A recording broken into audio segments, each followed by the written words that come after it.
Department of Defense, now called the Department of War, has started attacking boats in the Pacific and the Caribbean. At least 61 people there have been killed, and the Trump administration, is calling them narco terrorists, though we're not adjudicating them, and they're not being very transparent about who's been killed and what evidence they had against them. Their latest strikes this week have killed 14 people in 4 different vessels. This was in the Eastern Pacific.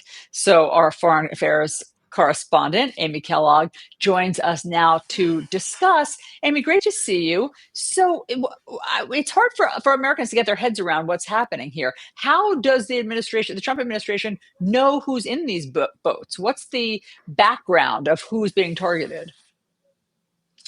Well, you were right to point out that we have not seen any evidence of who has been on board these ships. It has just been left to the Pentagon to assure us that these were dangerous narco terrorists.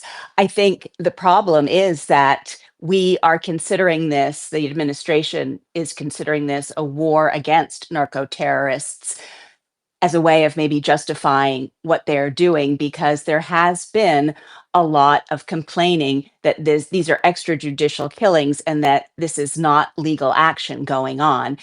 You people say you need to have proof that these people who are being blown up in boats, they're not given a chance to defend themselves, that they pose an imminent threat to the security of the United States, and simply it's a leap of faith for the American public to believe this is happening.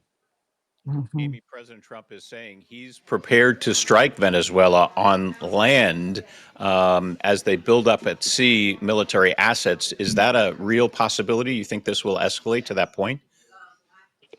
Well, Jim, with the Navy's most advanced aircraft carrier, which is the world's largest aircraft carrier, the USS Gerald Ford, on its way to the Caribbean, with the dozen warships already there, with the tens of thousands of Marines, and with the authorization by President Trump of a covert CIA team to work on the ground in Venezuela, it looks like it is very likely this will happen, not to mention the fact that B 1 and B 52 bombers have been going along the coast of Venezuela in recent days to check out the status of air defenses.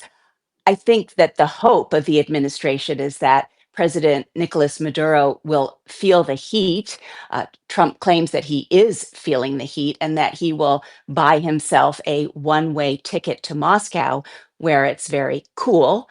But to be honest, I don't think anyone believes that this situation could resolve itself that neatly and easily. Hmm. Why are President Trump and now Senator Lindsey Graham, who's calling for the removal of the Venezuelan leader Nicolas Maduro, why are they so focused on regime change there? Allison, they're not the only ones, and this is nothing new. There are Venezuelans and others who would love to say hasta la vista to Maduro. He is, in the words of the Trump administration, sort of the CEO of a narco terrorist state. But think about the fact that the Nobel Peace Prize this year that Trump had hoped to get went to the most popular opposition figure in Venezuela, Maria Corina Machado. And she claims that there's a plan for the day after. A recent poll I read, coming from a source in Latin America, so I can't say how credible it is, said that 87% of Venezuelans would like to see or are backing what the US is doing. uh, it seems that President Trump had thought about trying to get Maduro dislodged from power in his first term, but that those guardrails that are so often talked about pushed back and made that an impossibility. Maduro this time around has apparently offered the US access to all of its oil assets, which would have certainly been appealing to a lot of people in the business world, some of Trump's supporters, but Trump has said no to that.